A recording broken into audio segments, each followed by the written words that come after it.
irmãos, dando sequência então, falando sobre o julgamento no direito hebraico.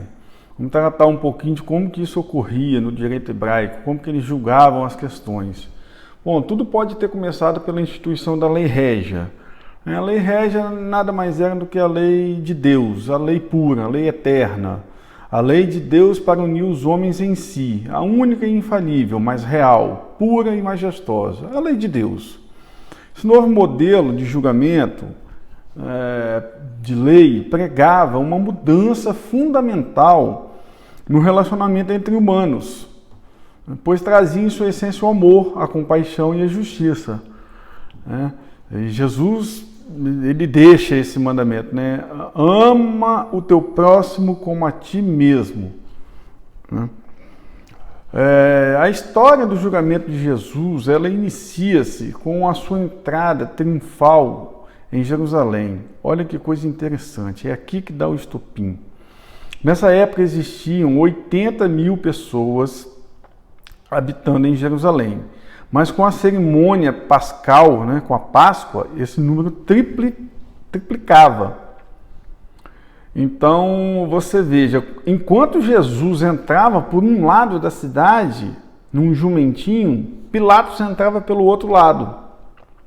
Majestoso, com turba de soldados, né, toda aquela pompa de um rei.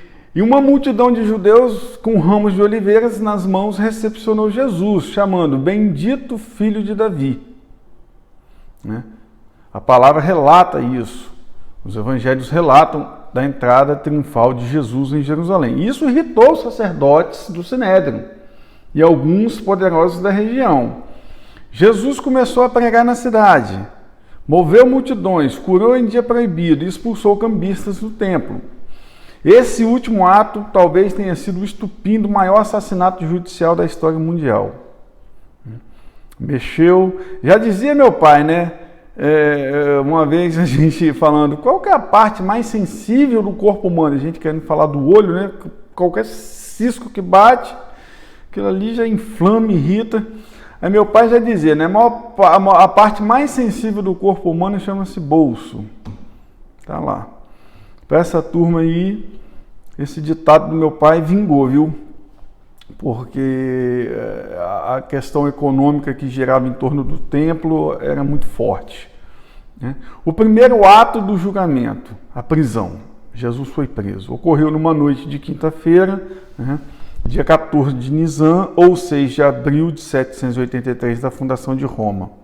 E pelo relato bíblico dos evangelhos de Marcos, Lucas, Mateus e João, adianta-se que a prisão foi arbitrária e sem fundamento técnico.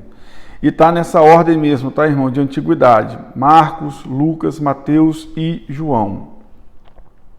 Escrito nessa ordem. O grande conselho de sacerdotes já vinham se reunindo costumeiramente para tramar a morte de Jesus. Conforme relata Mateus e Marcos, esse grupo se reuniu 2 dias antes da festa da Páscoa, tentando arrumar uma forma ardilosa de prender e matar Jesus. Todos eram a favor de não fazer isso na festa, por causa do alvoroço. Eles podiam se complicar e se complicar feio.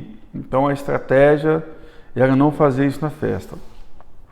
A prisão de Jesus ocorreu no dia de Cefé, que era uma celebração que era a confraternização familiar no interior das casas, um dia antes da grande celebração da Páscoa. Era uma cerimônia presidida pelo chefe da casa, junto com todos os membros. Nenhum cidadão deveria ficar na rua nesta noite de culto. Parênteses, o que essa turma que era tão legalista, tão rigorosa com a lei, estava fazendo na rua? Exatamente nesse momento, os inescrupulosos saíram e prenderam Jesus, sem mandado de prisão, violando o domicílio. Essa questão da violação do domicílio nós vamos falar mais lá na frente. É um aspecto jurídico interessantíssimo, que eu confesso que eu não conhecia e não sabia. Muito legal isso aqui. Bom, saíram numa multidão, soldados romanos, sacerdotes, escravos armados com porretes, anciões e os oficiais militares do templo, todos armados. Alguns arquivos históricos lecionam que era terminantemente proibido aos judeus portarem armas durante a Páscoa. Não se podia andar armado, e na prisão de Jesus, escravos e policiais judeus empunhavam armas livremente. Então a prisão ocorre assim, de forma hedionda, nefasta, totalmente arbitrária, sem mandado judicial, com escravo e oficial do templo armado, numa noite de quinta-feira, véspera de Páscoa. Então, do local da prisão, Jesus saiu amarrado, manietado, para a presença de Anás, ocasião do primeiro interrogatório. O Evangelho de João é o único que faz menção ao interrogatório proferido por Anás.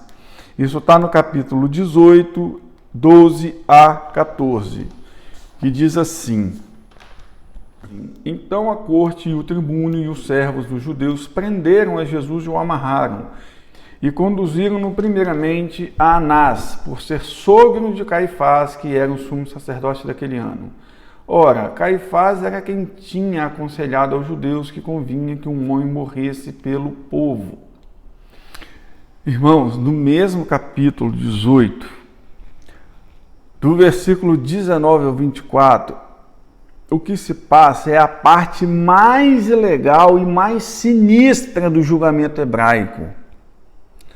Vamos ver por quê? Primeiramente, Anás não deveria ter interrogado Jesus, pois não tinha competência nenhuma para isso. Segundo, os guardas de Anás bateram em Jesus e mandaram-no ter respeito com o sumo sacerdote. Acontece que o sumo sacerdote na ocasião era Caifás e não era Anás. Já se fazia 3 anos que Anás havia sido destituído do cargo. Anás não tinha que ter interrogado Jesus. Veja só, 19 a 24. E o sumo sacerdote interrogou Jesus acerca dos seus discípulos e da sua doutrina. Ele não podia ter interrogado Jesus. Jesus lhe respondeu: Eu falei abertamente ao mundo, eu sempre ensinei na sinagoga e no templo, onde os judeus sempre se ajuntam, e nada disse em oculto. Para que me perguntas a mim? Pergunta aos que ouviram o que é que lhes ensinei. Eis que eles sabem o que eu lhes tenho dito. E tendo dito isto, um dos servidores que ali estavam deu uma bofetada em Jesus, dizendo: Assim respondes ao sumo sacerdote? Respondeu-lhe Jesus: Se falei mal, dá testemunho do mal, e se bem, por que me feres? E Anás mandou amarrado ao sumo sacerdote Caifás. Caifás era o sumo sacerdote, não era Anás. Já tinham 3 anos que Anás já tinha sido destituído do cargo. Então vamos lá. Historiadores indagam em seus escritos: com que autoridade Anás interrogou Jesus? Provavelmente tenha sido ele que teria articulado a prisão de Jesus e por isso o levaram à sua presença. Embora totalmente ilegal o interrogatório de Anás, Jesus foi pacífico e respondeu a todas as suas perguntas, colaborando. Desde o primeiro ato, a prisão, Jesus colaborou com seus algozes. Quem teima em responder um interrogatório deve sofrer uma sanção legal, jamais uma pancada em sua fronte. Essa bofetada que Jesus tomou do soldado, do sumo sacerdote, que na verdade não era Anás, era Caifás, totalmente descabida, totalmente indevida. Jesus foi agredido por apenas ter respondido. Perguntou, respondeu, apanhou. Bom, nós estamos agora próximo ao julgamento do Sinédrio. Nós vamos ver isso também, que é interessante. A quantidade de ilegalidade, irmãos, olha, só Jesus para dar graça para ministrar isso aqui, viu? Porque a vontade é de cair aqui chorando e se debulhar em lágrimas, mas que Deus possa nos dar condições de continuar ministrando isso aqui e que no tempo oportuno a gente possa ser visitado pelo Espírito Santo. Então, vamos deixar uma palavra espiritual para a igreja no final também. Anás, embora verdadeiro autor da pena jurídica que queria se cumprir, não tinha poderes para pronunciar a sentença de Jesus, não era um sumo sacerdote. Então ele envia para o seu genro Caifás, que tinha o título oficial de sumo sacerdote. Caifás era mero instrumento de seu sogro, uma marionete, né? E deveria naturalmente tudo ratificar o que até então se tinha feito. O Sinédrio estava reunido em sua casa, na casa de Caifás, totalmente ilegal. O inquérito começou, várias testemunhas preparadas antecipadamente compareceram ao tribunal. Muitas coisas, irmãos, estão ditas nos evangelhos, mas aqui a gente está se atendo ao aspecto técnico, jurídico e legal. As violações, né? As aberrações que acabaram por consolidar o maior escândalo judicial da humanidade. Não existiu e nem existirá outro. Nem julgamento de Nuremberg, nem julgamento de judeu em Auschwitz, do nazismo. Nada foi mais sinistro e horrendo do que o julgamento de Jesus. Olha só, 3 abusos cometidos, que a gente vai falar mais adiante, mas só para adiantar. A casa de Caifás.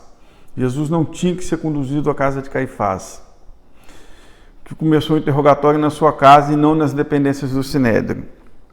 Buscaram e subornaram pessoas para testemunharem contra Jesus. Nós vamos falar disso mais adiante, com mais detalhe. E violentaram Jesus com agressões físicas e morais. Interessante que com a busca arqueológica nos dias atuais, descobriu que existia uma masmorra particular na casa do sumo sacerdote em Jerusalém. Olha só que coisa interessante, tinha uma masmorra na casa de Caifás. Essa descoberta veio ratificar o texto de Jeremias 37, capítulo 37, versículo 15 e 16. Olha que coisa interessante que diz Jeremias 37, 15 e 16. Como é que a palavra de Deus é rica. E Jeremias já prefigurava isso. Jeremias 37, 15 e 16 fala assim: e os príncipes se iraram muito contra Jeremias e o feriram, e puseram-no na prisão, na casa de Jonatas, o escrivão, porque a tinham transformado em cárcere. Entrando, pois, Jeremias nas celas do calabouço, ali ficou muitos dias. Está aqui, ó. Esse texto confirma, né? Esse texto, as confirmações arqueológicas e os evangelhos não deixam dúvidas. Jesus foi levado até a casa de Caifás para ser torturado e ficar detido durante a noite toda em uma masmorra particular na casa de Caifás. Após essa noite sofrida, Jesus foi levado para o Sinédrio para ser julgado. O julgamento no Sinédrio se inicia no ano 15 do governo de Tibério César, no ano 9 do governo de Herodes, no 8º dia de abril, no 4º ano da Olimpíada 202, sendo José Caifás o sumo sacerdote, marionete de seu sogro Anás. O Sinédrio estava composto da seguinte forma, dividido em 3 câmaras: a Câmara dos Grandes Sacerdotes, a Câmara dos Anciãos e a Câmara dos Escribas ou Doutores. No processo de Jesus, olha que coisa interessante, no processo de Jesus tomaram assento na Câmara dos Sacerdotes Caifás, Anás e todos os filhos de Anás: Eleazar, Jonatas, Teófilo, Matias, Ananus e Gesseva, todos eles filhos de Anás. Estavam ali também Joazar, Eleazar e Simão Cantero, da família de Simão Boetos, e João e Alexandre. Na Câmara dos Anciãos estavam Ben-Calba, Ben-Titicite, Simão, doutor da lei, Doras, João, Dorotel, Trifão, Cornélio e Nicodemos. Na Câmara dos Escribas, Gamaliel, Simeão, Onquelos, Jonatas, Ben-Uziel, Samuel, Ismael, Cananias, Zadok, Jocanã, Abassaú e Eleazar. Ao todo, se encontravam no Sinédrio 39 dos 71 membros. O Sinédrio era composto por 71 membros, tinham 39 pessoas. Os membros tomaram assento em forma semicircular e em cada extremo do semicírculo se sentava um secretário encarregado de anotar durante o processo tudo que aparecia em favor do acusado e tudo que havia contra ele. Então o secretário anotava tudo a favor e tudo contra. O acusado ficava cercado de guardas, munido de cordas e tiras de couro. Ao menor sinal, ao primeiro sinal, ou o preso era amarrado ou tomava chicotada. Competência do Sinédrio. Olha que coisa interessante. Uma violação aqui que curiosa, que a Bíblia não relata, não entra no detalhe. Mas olha que coisa, a gente achava que o Sinédrio era incompetente para julgar Jesus, né? Não era não. Olha aqui, a competência do Sinédrio. Embora o grande Sinédrio do 71 fosse encarado como uma fonte definitiva de toda a jurisdição civil, penal, administrativa e consultiva, ele próprio, o Sinédrio, não exercia jurisdição civil ou penal.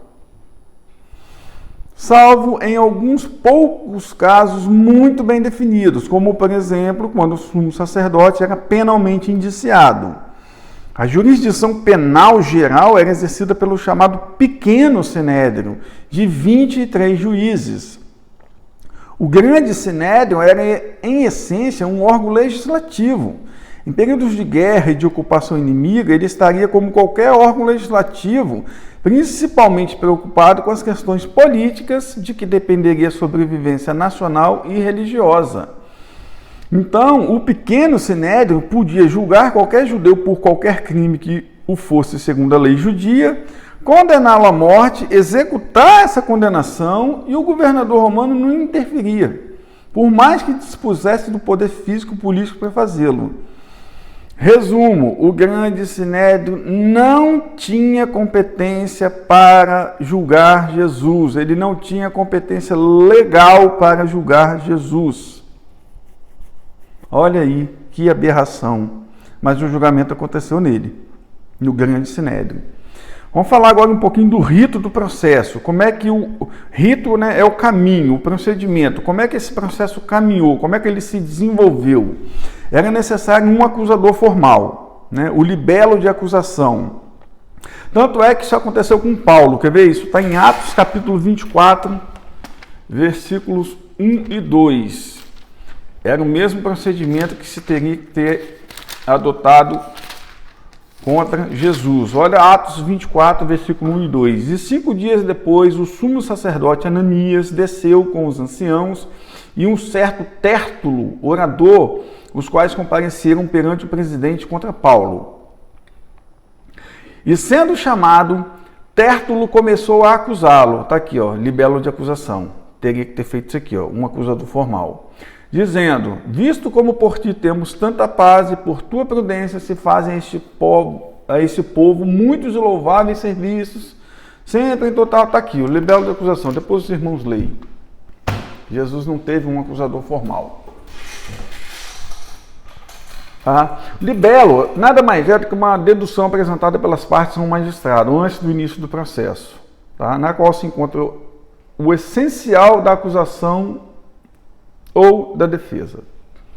As principais acusações contra Jesus, né? O libelo de acusação que não teve, não se observou essa formalidade. Mas qual era? Olha lá. Profanar o sábado e de invocar o poder de Deus para si, blasfêmia, né? Violação do Shabat e blasfêmia. Por incrível que pareça, quem desempenhou o papel de acusador foi Caifás, o grande sumo sacerdote. Meu Deus, o que julgou foi o que acusou. Que violação da parcialidade, da imparcialidade, né? Aonde que já se viu isso? Quem acusa é o que julga. Quem acusa vai julgar como? Meu Deus, quanta coisa Jesus sofreu. Nós vamos falar disso depois na ministração espiritual. Isaías, né? Ele se fez maldição por nós, se fez pecador por nós, embora sem pecado. Por que isso foi necessário? E isso é uma parte totalmente espiritual que Deus ministra no meu coração. Mas olha só, Caifás, o grande sumo sacerdote, não sei que grandeza esse cara tinha. Mateus 26, versículo 63, e diz assim, Jesus, porém, guardava silêncio, e respondendo o sumo sacerdote, disse-lhe, conjuro-te pelo Deus vivo que nos diga se tu és o Cristo, o Filho de Deus. Está aí o acusador. A recomendação legal do direito hebraico, como de qualquer sistema jurídico até os dias de hoje, isso parece que rompeu e continuará rompendo qualquer barreira temporal, é de um julgamento imparcial, equânime, sem corrupção, sem injustiça. Olha o direito hebraico, Deuteronômio 1,17, não torcerás a justiça, não farás acepção de pessoas, nem tomarás suborno, Deuteronômio 16,19, está aqui, não torcerás a justiça, né? Essa segunda parte. Então, cadê o direito hebraico?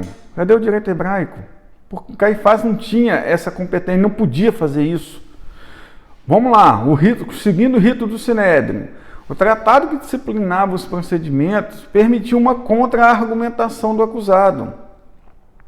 Então, após a apresentação da acusação, o prisioneiro ele tinha direito de que a corte ouvisse seus argumentos em favor de sua soltura com base em falta de sustentação das acusações. E não eram poucos os precedentes do Sinédrio para isso. Havia um número expressivo e interessante de precedentes.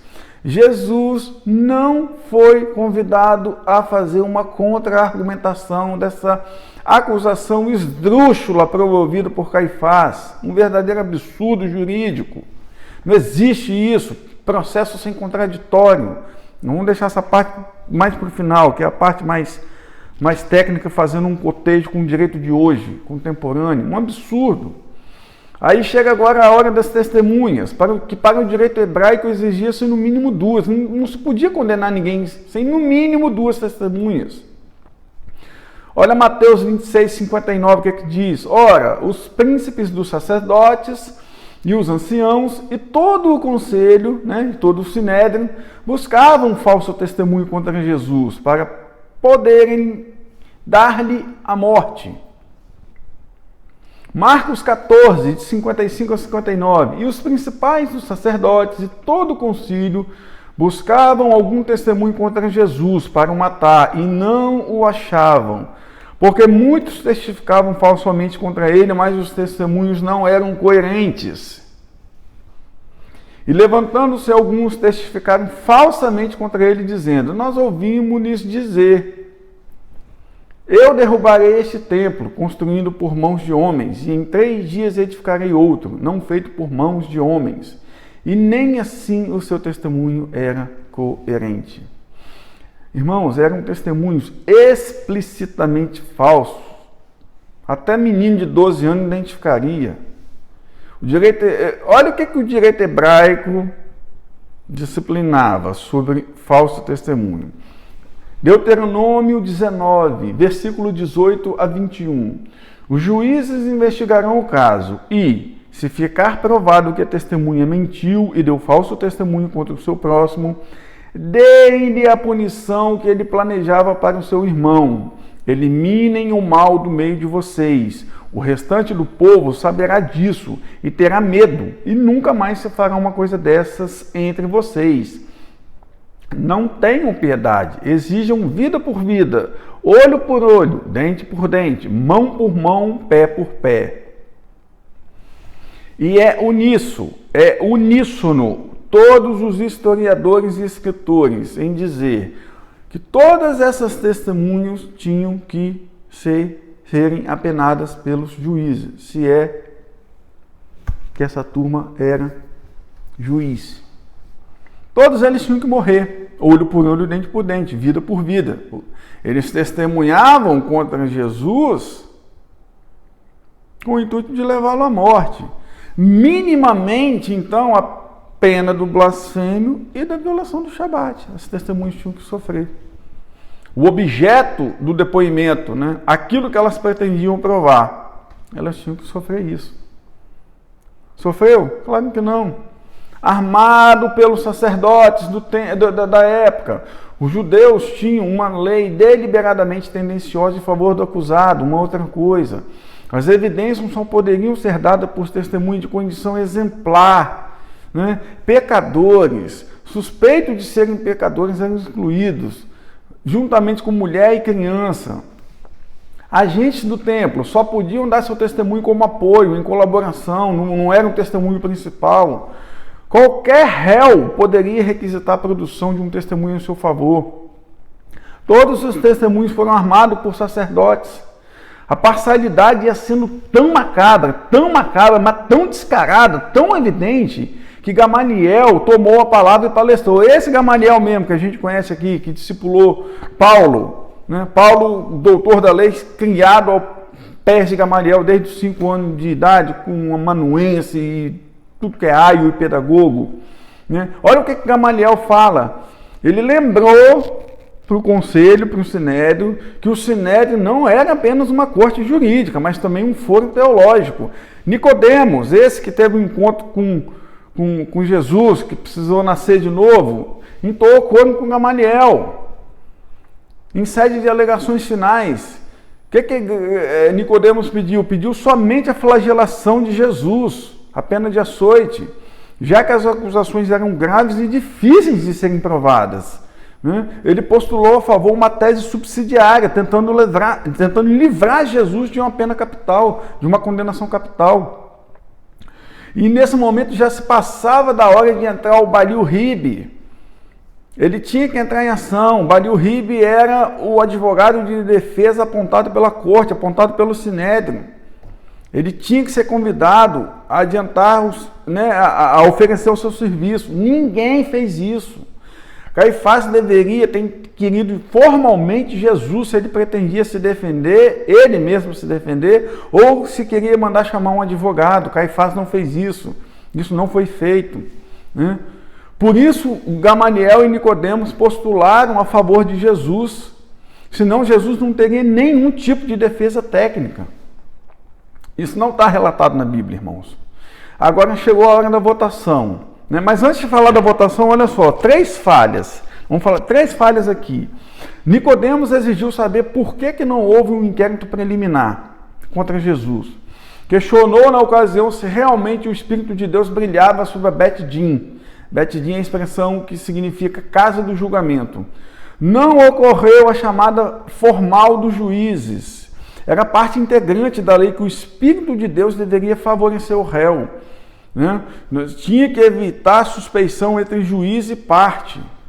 Não foi recitado o Shema, uma profissão de fé que possuía juramento implícito de que todos que iam julgar estavam comprometidos com a veracidade, justiça e que todo o processo seria votado para a lei e para o sagrado.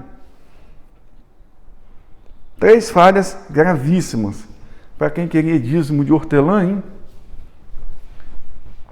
As acusações, todas elas eram refutáveis, irmão. Profanar sábado, curar no sábado como Jesus curava, era lícito, de acordo com a lei farisaica, mesmo quando a vida não corria perigo iminente. Narra-se que existia um pergaminho que preconiza a prisão de 7 anos para quem profanasse o sábado, e não a pena de morte. Blasfêmia. Só acontecia quando o santo nome do Senhor era pronunciado. Não havia nenhuma outra derivação. Só se consumava com o crime, com a pronúncia. É a famosa interpretação restritiva. Interpretação literal. Os positivistas, ou seja, aquilo que está escrito, nem se restringe nem se amplia. Era normal entre os hebreus expressões como filho da verdade, significando um filho muito honrado, filho da luz, significando alguém muito iluminado espiritualmente, filho da escuridão, significando pecador endurecido. Se Jesus se intitulava filho do Pai, não era novidade nenhuma se autorrogar tais títulos. E por que ninguém nunca foi condenado por isso? Olha o crime de Jesus aí, ó. Olha a votação dos sacerdotes. Isso aqui não se tem certeza, mas pelo que a gente já disse até agora, muito provavelmente eles violaram isso aqui também. Mas não tem um escrito que confirme isso. Mas vamos lá. Era costume os mais novos votarem antes dos mais velhos. Para quê? Para evitar influência no julgamento do mais novo. O mais velho com mais bagagem, com mais teoria, com mais propriedade, poderia influenciar o voto do mais novo. Como eu disse, não se sabe se isso foi respeitado, mas muito provavelmente os mais velhos devem ter votado na frente para dissuadir os mais novos. Resultado da votação, Marcos 14,64. Ouviste a blasfêmia? Que vos parece? E todos o julgaram réu de morte. Todos, A votação foi unânime, todos julgaram ele réu de morte. Votação feita, voto contado, todos. Qual a importância disso, irmão? A importância disso resulta de uma provisão legal judaica, direito hebraico, requeria a absolvição se houvesse veredito unânime. O julgamento de Jesus não se deu por maioria, foi unânime, todos. Ele tinha que ser absolvido por esse critério. Não foi. Mesmo assim, Jesus foi condenado pelo Sinédrio hebreu. Um gravíssimo equívoco judicial. Não é equívoco, né? A gente sabe disso. Foi totalmente intencional. Jesus foi massacrado, sabe por quê? Porque ele confrontou uma estrutura de poder em torno do templo, que era o centro da vida econômica, política e religiosa do país, que controlava o sacrifício diário e a cobrança de impostos. Só para se terem uma ideia, numa única Páscoa foram imolados 250 mil cordeiros. E pela pureza que se exigia dos animais, os animais de camponeses eles eram rejeitados e em seu lugar os fiéis eram obrigados a comprarem animais de grandes proprietários, né, que eram ligados às famílias sacerdotais. E adivinha, oferecidos a preços exorbitantes. Durante as festas, um pombo alcançava 100 vezes mais o valor. O preço normal era em dia de festa, 100 vezes. Aumentava o valor do animal. E olha lá, em Marcos capítulo 11, versículo 15, e vieram a Jerusalém, e Jesus, entrando no templo, começou a expulsar os que vendiam e compravam no templo, e derrubou as mesas dos cambiadores e as cadeiras dos que vendiam pombas. Isso aqui foi o grande estopim, como eu disse lá atrás, né? A parte mais sensível do corpo humano desse povo se chamava bolso. Jesus confrontou esse sistema.